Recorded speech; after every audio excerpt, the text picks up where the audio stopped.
बिस्मिल्लाहिर्रहमानिर्रहीम। अस्सलाम वालेकुम। आज के इस लेक्चर में हम क्लास 11 के फिजिक्स चैप्टर नंबर 2 के अंदर टॉपिक करेंगे प्रोडक्ट ऑफ टू वेक्टर्स। इसके अंदर दो इंतहाई इंपॉर्टेंट टॉपिक हैं, स्केलर प्रोडक्ट और डॉट प्रोडक्ट, और दूसरे हमारे पास वेक्टर प्रोडक्ट और क्रॉस प्रोडक्ट। ये दोनों टॉपिक लॉन्ग क्वेश्चन शॉर्ट के हवाले से इंतहाई इंपॉर्टेंट है। तो चलिए स्टार्ट करते हैं। Product of two vectors. Product of two vectors, product से मुराद होता है मल्टीप्लाई। ठीक हो गया, ये बात याद रखनी है कि प्रोडक्ट का लफ्ज जहां पर भी आएगा इसका मतलब होगा मल्टीप्लाई। ऑफ टू वेक्टर, दो वेक्टर को ज़रब देना है। ठीक हो गया, जब दो वेक्टर को हम ज़रब दें और उनका जवाब को हम सिर्फ और सिर्फ नंबर की सूरत में ही बता सकें, तो ऐसे प्रोडक्ट को हम स्केलर प्रोडक्ट या फिर डॉट प्रोडक्ट कहते हैं। फॉर एग्जांपल हमारे पास है वर्क बराबर होता है एफ डॉट डी के, तो ये एक स्केलर प्रोडक्ट है। क्यों स्केलर प्रोडक्ट है? फॉर एग्जांपल ये है हमारे पास रेजर। अब इस रेजर के ऊपर मैं इस तरफ फोर्स लगाता हूँ, ये फोर्स भी इसी तरफ लग रही है और ये डिस्प्लेसमेंट भी इसी सिमत में ही तय कर रहा है। अब यहाँ पर जो वर्क हुआ है वो एक स्केलर प्रोडक्ट है, क्योंकि उसकी कोई सिमत नहीं होती।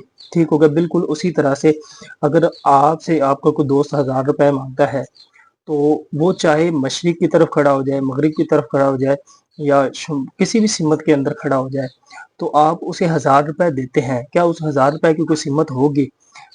इस सूरत में काम तो हो जाता है लेकिन उसकी कोई सिमत नहीं होती। ठीक हो गया। नेक्स्ट है हमारे पास वेक्टर प्रोडक्ट। तो वेक्टर प्रोडक्ट हमारे पास जब दो वेक्टर को ज़रब दें, दो वेक्टर को ज़रब देने से अगर उनके जवाब को हम नंबरों के साथ साथ उस सिमत भी बयान कर सकें, तो ऐसे प्रोडक्ट को हम वेक्टर प्रोडक्ट या फिर क्रॉस प्रोडक्ट कहते हैं। और इसकी मिसाल हमारे पास आ जाती है टॉर्क,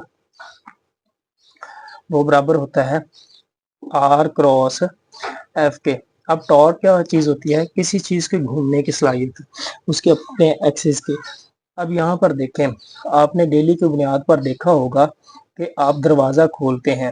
ठीक हो गया, अब दरवाजे का यहाँ पर एक्सिस, पॉइंट ऑफ एक्सिस है, रोटेशन, पॉइंट ऑफ रोटेशन है, और यहाँ से आप हैंडल को पकड़ते हैं।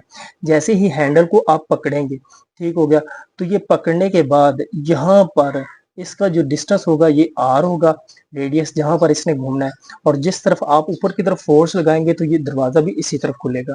ठीक हो गया, लेकिन अगर आप फोर्स ऊपर की तरफ लगाएं तो क्या ये दरवाजा खुल जाएगा? बिल्कुल भी नहीं। अब यहाँ पर देखें, यहाँ पर हमारे पास जो प्रोडक्ट आ रहा है वो एक वेक्टर है। क्यों वेक्टर है? क्योंकि उसकी हमें डायरेक्शन बताना जरूरी है। अगर हम उसकी डायरेक्शन नहीं बता सकते तो इसका मतलब हम दरवाजा खोल ही नहीं पाएंगे। फॉर एग्जांपल अगर हम ऊपर की तरफ फोर्स लगाएंगे तो दरवाजा नहीं खुलेगा, नीचे की तरफ लगाएंगे तो नहीं खुलेगा, लेकिन जैसे ही हम इस तरफ खींचेंगे तो दरवाजा खुलना स्टार्ट हो जाएगा।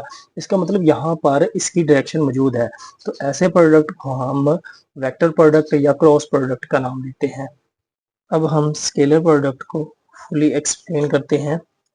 फर्ज करें हमारे पास कोई दो वेक्टर हैं, एक वेक्टर ए है, ठीक हो गया, और एक वेक्टर बी है। अब हमने पिछले टॉपिक के अंदर पढ़ा है कि वेक्टर को जब भी शो करते हैं या तो उसे बोल्ड कर देते हैं या फिर उसके ऊपर एरो का निशान लगा देते हैं। तो हम इन्हें थोड़ा सा बोल्ड कर लेते हैं। ठीक हो गया। अब वेक्टर ए और बी, स्केलर प्रोडक्ट जब भी दो वेक्टर का लें तो वो बराबर होता है magnitude of A B cos of theta. ठीक हो गया। अब कोई भी दो वेक्टर हैं और उनके दरमियान कोई एंगल है थीटा, तो वो उनका अगर प्रोडक्ट लेंगे ए डॉट बी तो वो बराबर होगा ए बी कोस थीटा। तो जब भी डॉट प्रोडक्ट लेना है तो उनके दरमियान जो ट्रिग्नोमेट्रिक फंक्शन इस्तेमाल होगा वो कोस थीटा इस्तेमाल होगा। अब हम इसे प्रोजेक्शन की सूरत में बयान करते हैं। तो देखें, प्रोजेक्शन की सूरत में क्यों बयान करते हैं, इस सवाल का जवाब मैं एंड पे दूंगा। ठीक हो गया। अब यहाँ पर देखें कि अगर हमारे पास कोई दो वेक्टर हों जो कि एक ही सिमत में ना हो, ठीक हो गया, तो हमारे पास यहाँ पर एक एग्जांपल है। फॉर एग्जांपल हमारे पास ये एक रेजर है जिसे हम एक रस्सी से पकड़कर खींचेंगे, फोर्स लगाएंगे। अगर तो हम फोर्स बिल्कुल सीधी लगाएंगे तो वर्क जो होगा वो मैक्सिमम होगा, लेकिन अगर हम फोर्स की डायरेक्शन थोड़ी सी चेंज कर दे, ऊपर कर दे थोड़ा सा, ठीक हो गया। अब इनके दरमियान कुछ ना कुछ एंगल बढ़ रहा है, ठीक हो गया। अब यहाँ पर देखें, हमारे पास ये है वेक्टर ए, ठीक हो गया, और इसके अंदर ये वाला जो वेक्टर है ये है वेक्टर बी, ठीक हो गया। वेक्टर ए और वेक्टर बी, जब दो वेक्टर एक ही डायरेक्शन में ना हो तो उनके दरमियान कुछ ना कुछ एंगल बन रहा होता है, ठीक हो गया। अब ये जो ए डॉट बी होगा ये बराबर होगा ए डॉट बी बराबर होगा A into projection of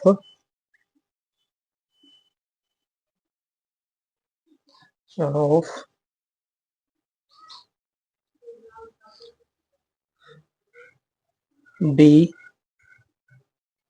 on A, ठीक हो गया। अब projection of A B on A से क्या मुराद है कि यहाँ पर देखें, यहाँ पर मैंने ये फॉर एग्जाम्पल जो फोर्स लगा रहा हूँ ये वेक्टर बी है। अब इसके कंपोनेंट दो होंगे, पिछले टॉपिक में हमें ये पढ़ा रेक्टेंगुलर कंपोनेंट के, एक वेक्टर के दो कंपोनेंट होते हैं। अब इसका एक कंपोनेंट जो है वो इसे इसी डायरेक्शन के अंदर मूव करवाने के लिए इस्तेमाल हो रहा है, और दूसरा कंपोनेंट जो मैं इसे ऊपर उठाने के लिए इस्तेमाल कर रहा हूँ।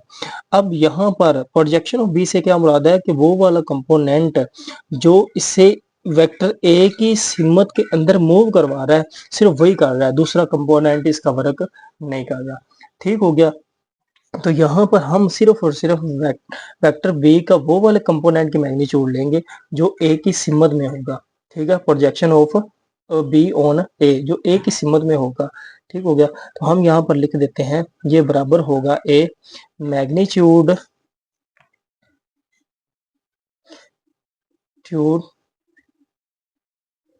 Of component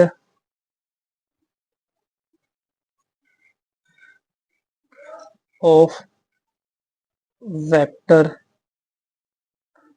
B in the direction of vector A, के बी का वो वाला कंपोनेंट जो ए की डायरेक्शन में है, वेक्टर ए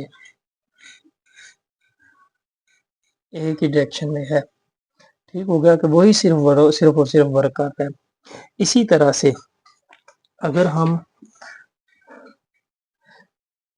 इसे यूं लिख लें ए डॉट बी, थोड़ा सा बोल्ड कर ले इसे, ठीक हो गया। तो ये हमारे पास बराबर आएगा A into B cos of theta, ठीक हो गया। सिमिलरली अगर हम इस प्रॉपर्टी को ले लें बी डॉट ए, ठीक हो गया। अगर हम बी को पहले ले लें और ए को बाद में ले लें तो इससे क्या फर्क होगा, फर्क आएगा बी डॉट ए, तो इसका मतलब होगा कि B into projection of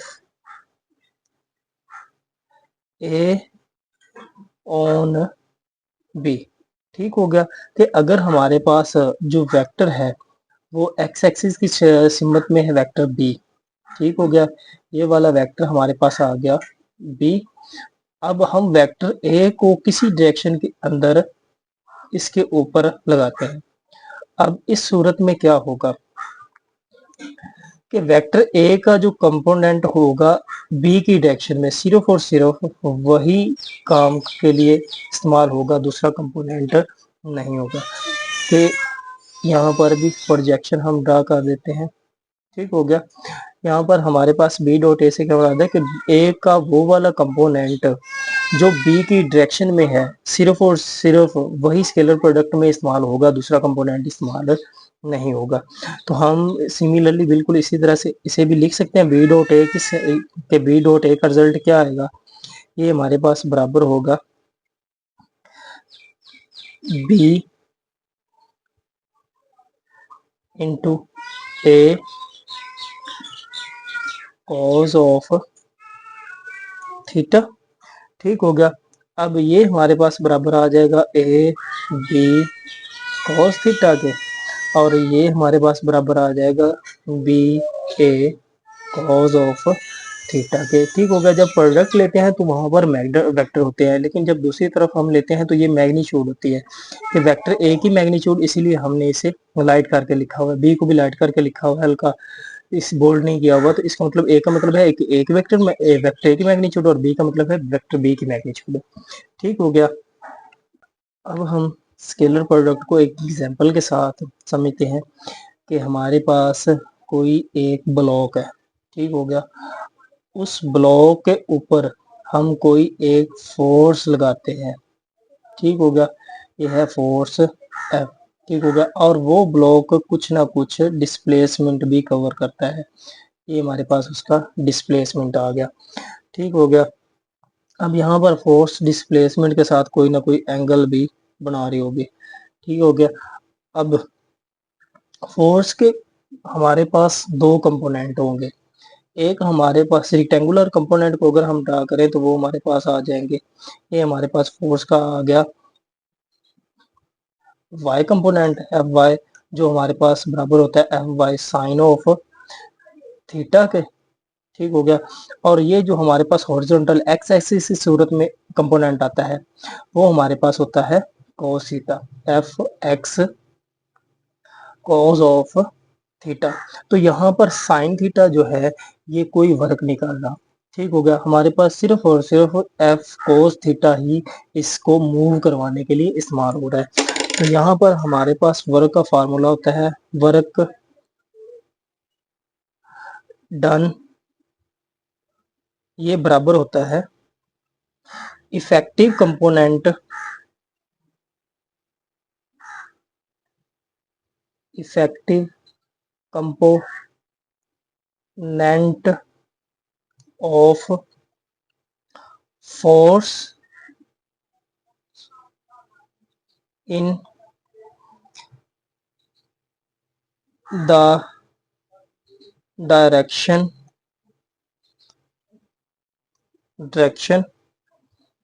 of motion multiply distance. ठीक हो गया। अब इफेक्टिव कंपोनेंट से क्या मुराद है कि वो वाला कंपोनेंट फोर्स का जो यहाँ पर डिस्प्लेसमेंट को कवर कर रहा है, तो वो हमारे पास है एफ cos थीटा। तो यहाँ पर हम लिख देंगे एफ cos थीटा। ठीक हो गया। और मल्टीप्लाई डिस्टेंस, डिस्टेंस हमारे पास क्या है डी, तो यहाँ पर हम लिख देंगे डी। तो ये हमारे पास बराबर आ जाएगा F D cause of theta. ठीक हो गया। तो एफ डी कोस थीटा, अगर हम ए डॉट बी को लिख सकते हैं ए बी कोस थीटा, तो क्या ए बी कोस थीटा को लिख सकते हैं ए डॉट बी? जी बिल्कुल। अब एफ डी कोस थीटा, तो क्या हम इसे लिख सकते हैं एफ डॉट डी? ठीक हो गया।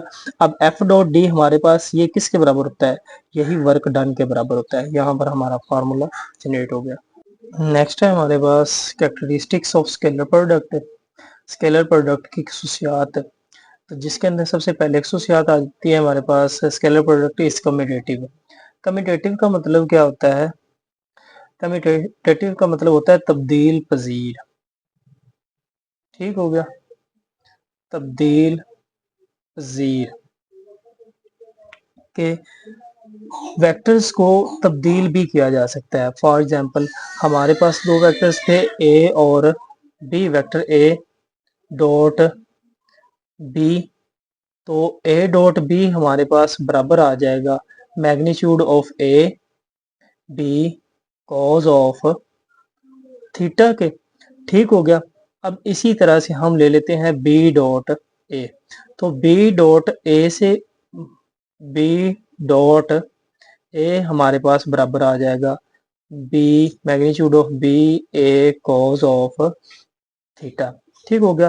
क्या बी ए को हम लिख सकते हैं A B cos of theta, क्योंकि ये दोनों मैग्नीट्यूड है तो इनको चेंज कर दें तो कोई फर्क नहीं आता।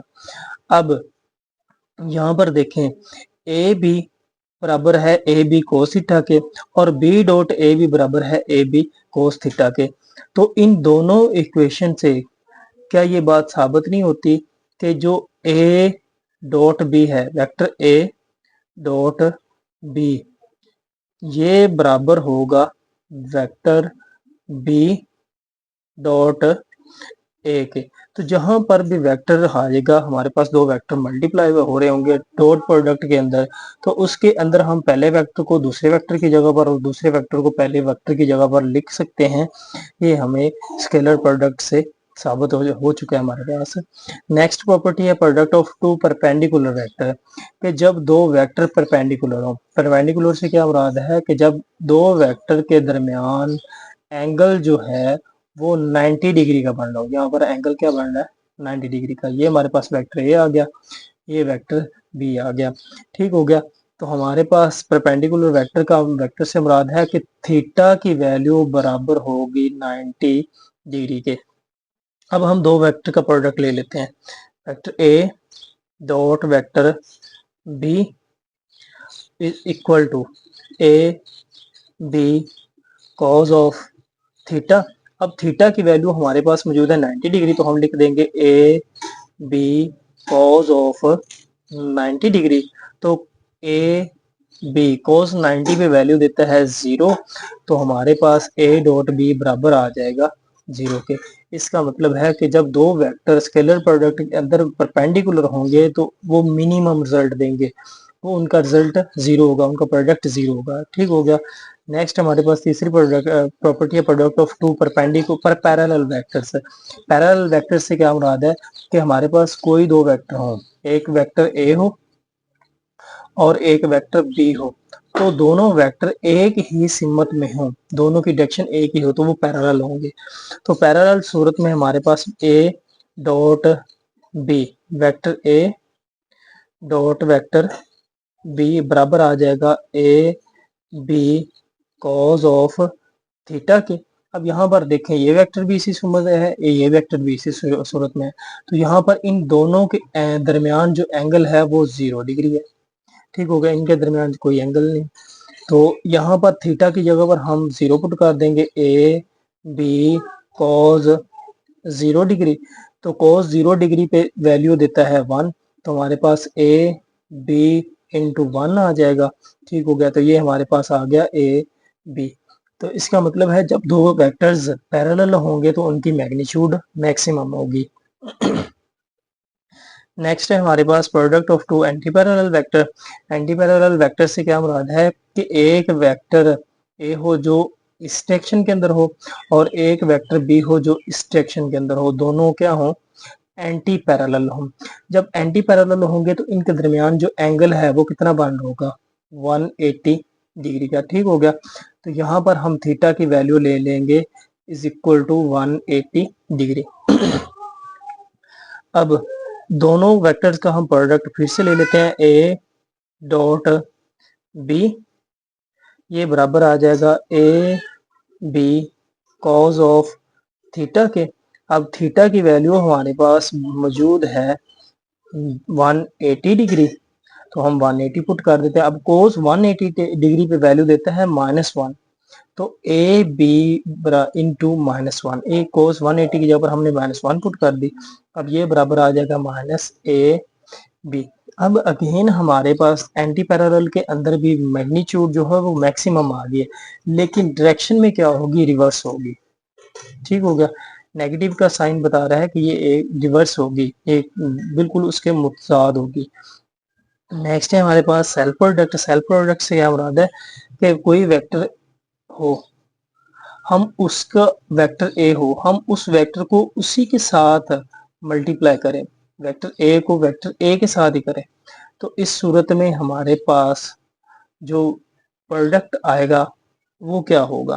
तो हम ले लेते हैं A, vector A multiply vector A, ये बराबर होगा A A cos of theta.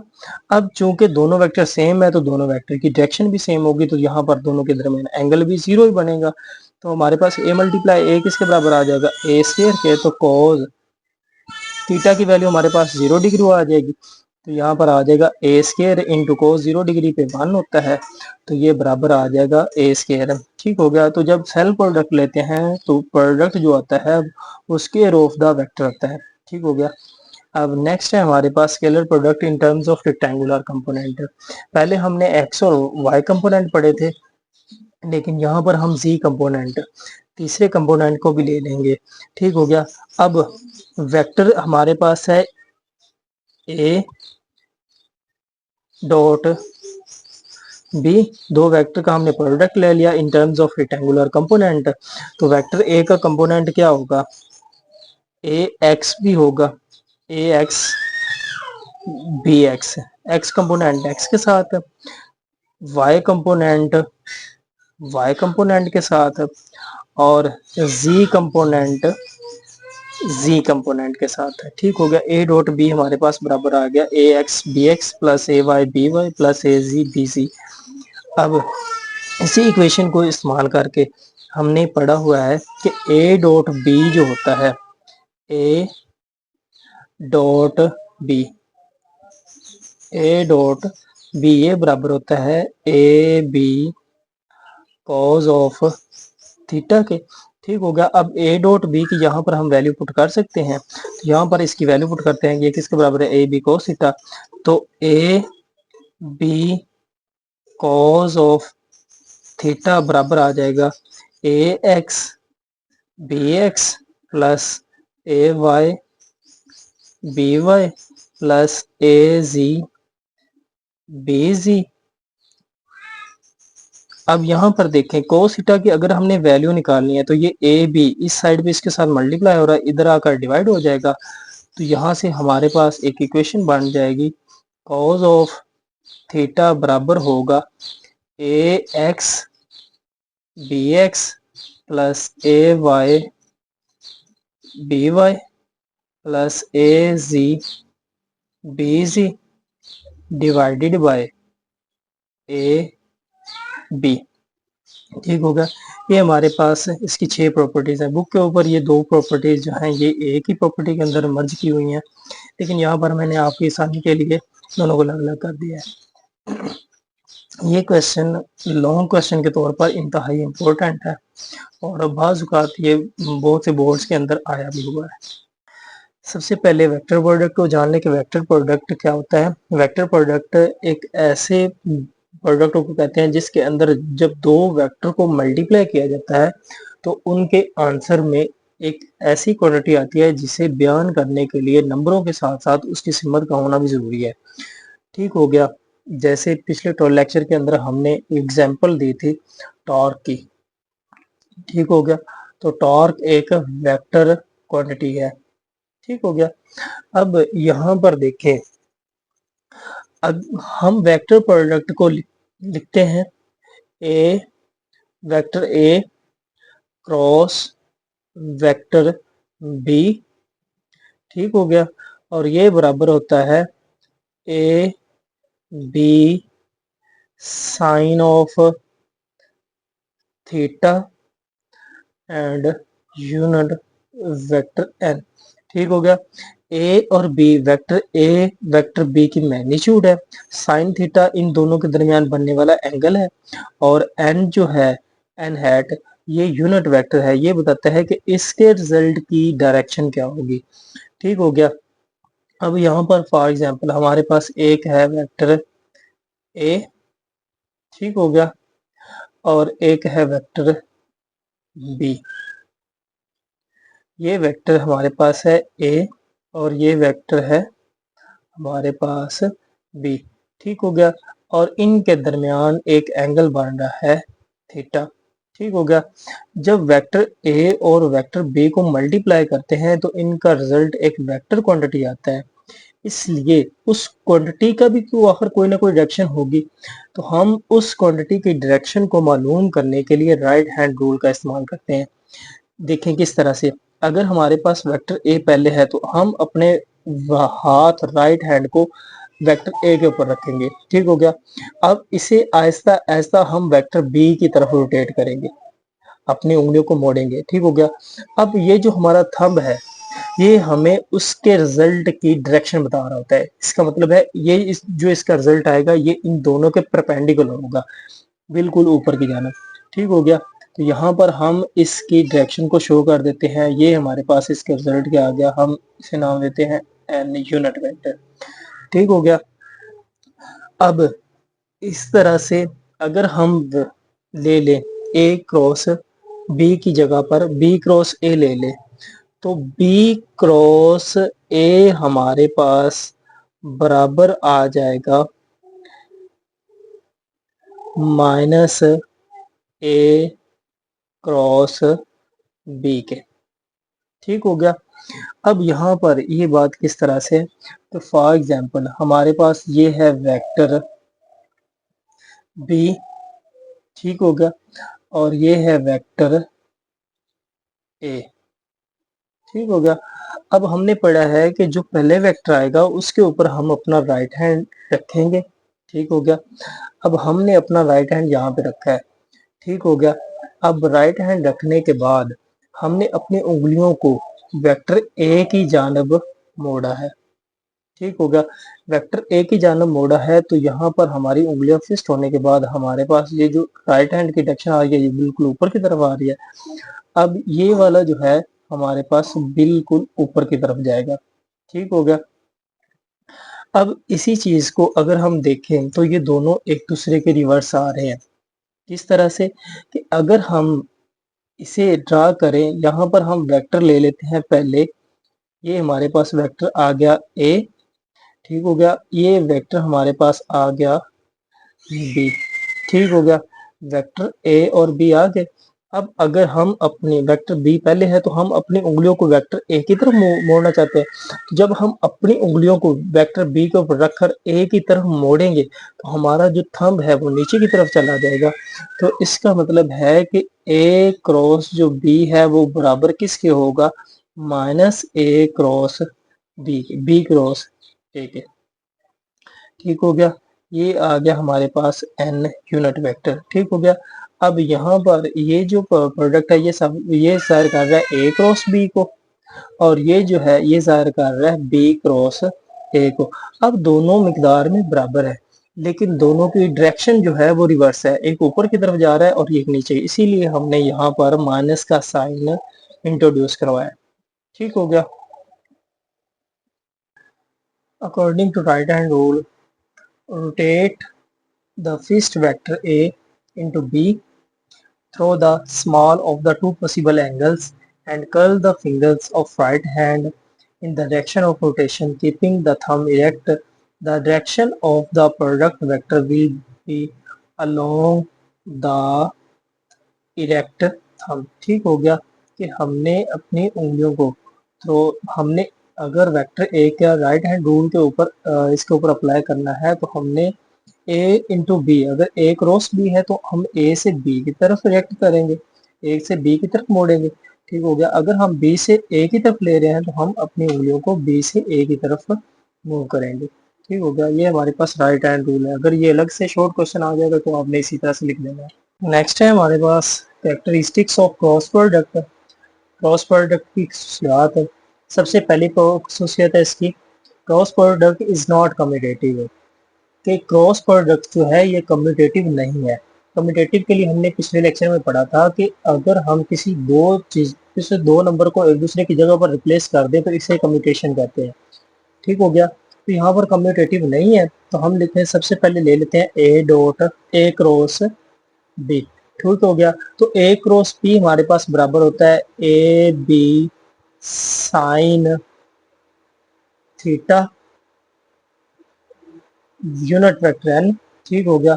अब अगर हम बी डॉट ए लेते हैं तो वो बी डॉट ए हमारे पास बराबर होगा बी डॉट ए, ये बराबर होगा बी ए साइन थीटा एन। ठीक हो गया।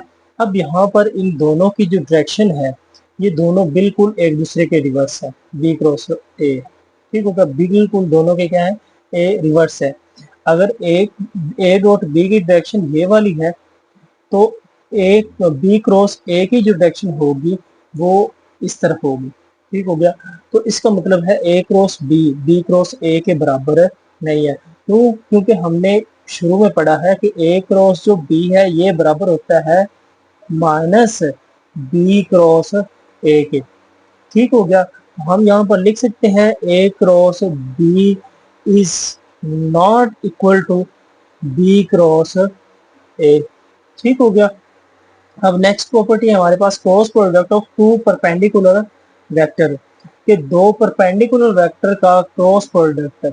यहाँ पर हम दो परपेंडिकुलर वेक्टर ले लेते हैं। ये है वेक्टर हमारे पास ए, ये है वेक्टर हमारे पास बी। इन दोनों के दरमियान एंगल बन रहा है 90 का। तो यहाँ पर हमारे पास थीटा जो होगा वो बराबर होगा 90 डिग्री के। यहाँ पर हम ले लेते हैं नीचे ए क्रॉस बी। ये ए क्रॉस बी बराबर होगा A B sine of theta के। ठीक हो गया। अब यहाँ पर थीटा की वैल्यू जो है वो हमारे पास दी हुई है 90 डिग्री। तो यहाँ पर हम ले पुट कर देते हैं ए बी साइन 90 डिग्री। तो ए बी साइन 90 पे एक वैल्यू देते हैं 1। यहाँ पर हमारे पास आ जाएगा ए बी। इसका मतलब है कि क्रॉस प्रोडक्ट के अंदर जब दो वेक्टर परपेंडिकुलर होते हैं तो उनकी मैग्नीट्यूड मैक्सिमम आती है। ठीक हो गया। हम एंटी पैरेलल की बात करें, cross product of parallel vector. Parallel vector कब होते हैं? जब दोनों की डायरेक्शन ए की भी इसी सूरत में इसी सिमत में हो और वेक्टर बी भी इसी डायरेक्शन के अंदर हो। ठीक हो गया। तो जब दोनों वेक्टर ए की सिमत में होते हैं तब थीटा की जो वैल्यू होती है वो 0 डिग्री होती है। यहाँ पर हम ले लेते हैं ए क्रॉस बी, ये बराबर होगा A B sine of theta के। अब थीटा की वैल्यू यहाँ पर हमारे पास मौजूद है 0 डिग्री। तो ए बी साइन 0 पे वैल्यू देता है 0। तो यहाँ पर हमारे पास जवाब आ जाएगा 0। ठीक हो गया। अब अगर पैरेलल वेक्टर की बात करें जैसे हमने डॉट प्रोडक्ट के अंदर किया तो पैरेलल के अंदर भी सेम प्रॉपर्टी है। तो यहाँ पर थीटा 0 बनेगा, इसीलिए हमने क्रॉस प्रोडक्ट के अंदर पैरेलल वेक्टर को नहीं लिया। अब यहाँ पर हमारे पास है cross product of two anti parallel vector के दो एंटी पैरेलल। अगर एक वेक्टर इस तरफ जा रहा है तो दूसरा वेक्टर इस तरफ आएगा। ठीक हो गया। अब इन दोनों वेक्टर के दरमियान जो एंगल होगा वो जो थीटा की वैल्यू होगी वो होगी 180 डिग्री के बराबर। अब हम ले लेते हैं A cross B is equal to A B sine of theta. A B sine 180 degree, क्योंकि थीटा की वैल्यू हमारे पास 180 है। अब साइन जो 180 डिग्री पे वैल्यू देता है वो होती है 0। तो इसका मतलब है कि जब दो वेक्टर पैरेलल होंगे या एंटी पैरेलल होंगे वेक्टर प्रोडक्ट या क्रॉस प्रोडक्ट के अंदर तो उनकी वैल्यू जो होगी वो मिनिमम होगी, 0 होगी। ठीक हो गया। Magnitude of A cross B, अगर हमने दो वेक्टर ए क्रॉस बी है तो उनकी मैग्नीट्यूड निकालनी है तो वो किस तरह से लेंगे? जब भी हमारे पास दो वेक्टर हो, फॉर एग्जांपल ये वेक्टर ए है और ये वेक्टर हमारे पास आ गया बी। ठीक हो गया। वेक्टर ए और वेक्टर बी, अगर हमने इनकी वैल्यू मैग्नीट्यूड निकालनी है तो सबसे पहले हम रेक्टेंगुलर कंपोनेंट ड्रा करेंगे in the form of parallelogram. ठीक हो गया। जिस तरह ये हमारे पास वेक्टर है हम इसी वेक्टर की कॉपी एक यहाँ पर ड्रा कर देते हैं इसके हेड के ऊपर। ठीक हो गया। अब इस वेक्टर की एक कॉपी हम यहाँ पर ड्रा कर देते हैं। तो ये जो हमारे पास शक्ल बन चुकी है ये एक पैरेललोग्राम है। अब इस पैरेललोग्राम का जितना एरिया होगा उतनी ही ए क्रॉस बी की मैग्नीट्यूड होगी।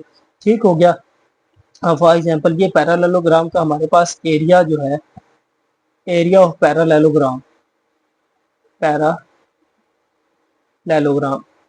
ये बराबर होता है बेस मल्टीप्लाई परपेंडिकुलर हाइट। ठीक हो गया। परपेंडिकुलर हाइट से क्या मुराद है कि इसकी यहाँ से लेकर यहाँ तक जो हाइट है ये, अब इन दोनों की जितनी वैल्यू आएगी वो हमारे पास ए क्रॉस बी की मैग्नीट्यूड होगी।